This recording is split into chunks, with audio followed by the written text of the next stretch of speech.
Luminar AI has a lot of wonderful tools, but sometimes you just need to do things yourself. And one of those things I find is that there's no tool that really brings out depth and dimension in an otherwise flat photo. We have some dodge and burn tools in here. We're going to take a look at those. I'm going to show you another way you can achieve some of the same results using local masking. And I think sometimes these local tools are the ones that really do it. So we're going to take a look at some tools in Luminar AI that help us add depth and dimension to our photos. Hi, my name is William Beem. I'm a portrait photographer in Central Florida. If this is your first time here, welcome. I'm really glad to see you here. And if you're just new to Luminar, I want to let you know I've got a course called Luminar AI Elements. It goes through every single thing inside of Luminar AI, every tool, every feature, every option, and it shows you what they do and how they do it. So if you'd like to know more about that, you can go to williambeem.com/courses and look for Luminar AI Elements, and I'll put a link in the description down below so you can check that out.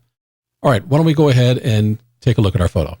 In this case, I've pulled up a simple beauty portrait, but the concept that I'm going to show here really works fine for any kind of photo, because what we're talking about is adding depth and dimension. I know how to do this on a face. You could do the same thing with a still life of a piece of fruit. You could do this on a landscape, travel photos, wherever you need to. So let's just go ahead and take a look at what we can do with this particular portrait.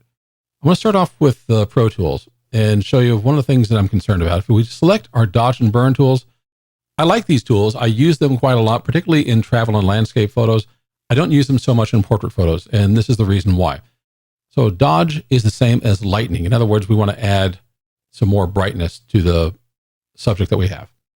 And then darken is the same as burning. We want to go ahead and darken an area. The concern that I have is that we get some discoloration using these tools. Now, we can change the overall amount, but I think that there is possibly a better way to go about this because of the discoloration that we may see using these tools.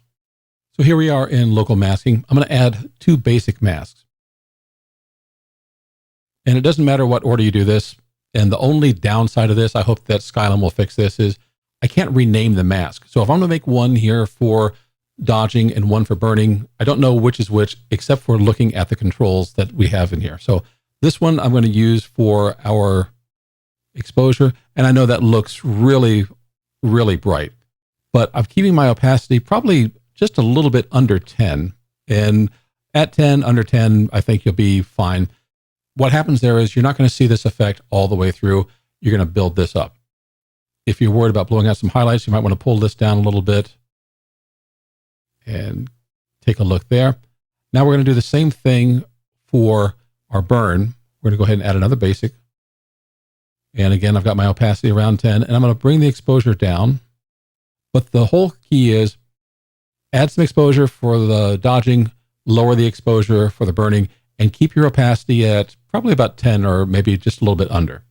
So let's see what we do. Now, when we use these tools, we're going to see that the overall implementation of both of these local adjustments is global. It won't show us what we really want to see until we start painting. So what I want to do is kind of open up the highlights where you see them naturally on here and bring some shadows where you see them naturally here. So what I'm going to do, I think, is zoom in just a little bit. Get this down where I want to. So you can see here the exposure is up about 1.5. I'm just going to start painting, and you can see how that changes. So we've got a very, very subtle pink showing our mask. And I'm going to make this a little bit bigger for this section. I'm just going to paint kind of like a little bit of a triangle under each eye. And I'm following kind of where I see the natural outline of her highlights. There are a couple places I want to do it. Obviously down here on the edge of her nose. I'm going to bring that down. And I'm going to do this in a wider swath, I think, across her forehead, because we want to bring a little bit of highlight there. And as you get experience with whatever your subject is, remember, just because I'm doing a portrait doesn't mean you can't do this with something else. You can kind of decide where you should have some highlights and where you should have some shadows. So for example, what I'm doing is I'm kind of looking for a way to enhance what's already there and what should be a highlight. And if you want to see what your mask looks like, just go ahead and hit the slash key, and that'll turn your masking on and off. So you can see where we've got a little bit of red. And if you've got some place where maybe you overbrush, you can go ahead and turn this to a negative. So you can either click the erase button over here. you can hold down the Option key on Mac or the Alt key on Windows and kind of take away where you masked. I'm going to go a little further down here. So I've got this little spot where we see a natural highlight. I want to bring that in. And then further down, you can see a couple of places right in here, this kind of V of her neck, and also along the clavicle. I want to bring this over here and just kind of give this a little bit of a highlight, not too much. And we'll back off. So I'm going to go ahead and hit the slash key and turn that off. And you're not going to see too much of a difference yet until we go ahead and do our burning. So I'm going to go ahead and switch that over. And now I want to do kind of the opposite. So for example, let me zoom in again. I want to get a little bit of darkness on the edge of her nose. This kind of slims her nose down. So let's go back down. We want to burn in a little bit here under her chin. And in this part of her neck, I'm going to make this brush just a little bit larger. And now we're going to go ahead and do this part on the top of her clavicle. Right over here. And over here. And let's zoom out. I'm going to turn the mask overlay off. And let's take a look at our before and after.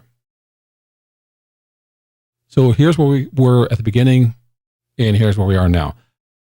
So you can see we've added some little depth and dimension here. I think probably a little bit too much right over there. Let me turn this back on and off. So if you ever think that you did too much, there's a couple things you can do. One, you can go back and you can reduce the opacity even more, or you can change the exposure and bring that down. So I think that looks a little better when we've modified the exposure. So we've got a little depth and dimension to her face. I think I probably want to add some also over here, kind of like on the ridge line of her hair.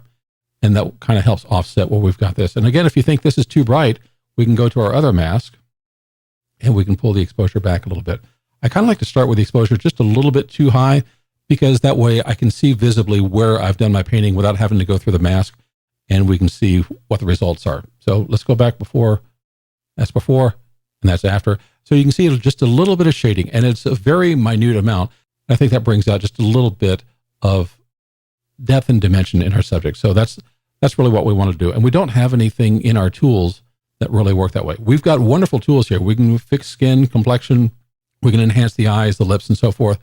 But if you want to go ahead and kind of really work on doing some fine shading to bring out the dimension of her face, I think that local masking and working with your opacity and your exposure adjustment is really the way to go. And again, like I said, if you think you've got a little too much, just go ahead and bring it back down.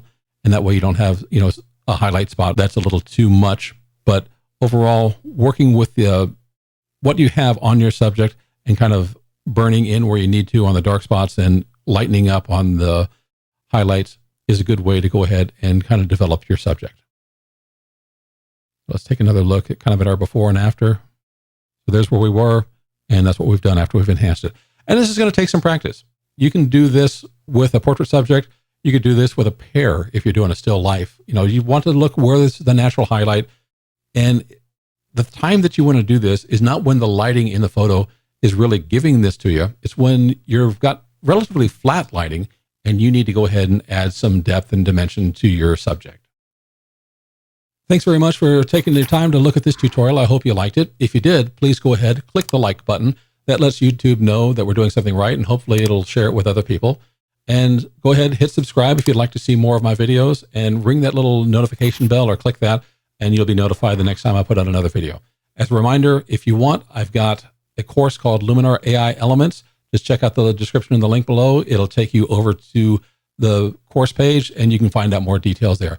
Also, you can get the course for free. If you buy Luminar AI from me using my coupon code, which is in the description below, I'll give you the course for free. If you haven't bought it from me, not a problem. You can still go ahead and get the course. But if you want it for free and you've bought Luminar AI from me, either in the past or you're planning on buying Luminar AI, use my coupon code that's in the description below, and then send an email to me at support@williambeem.com showing me your receipt, and I'll grant you access to the course for free. Thanks so much. We'll see you again in the next video.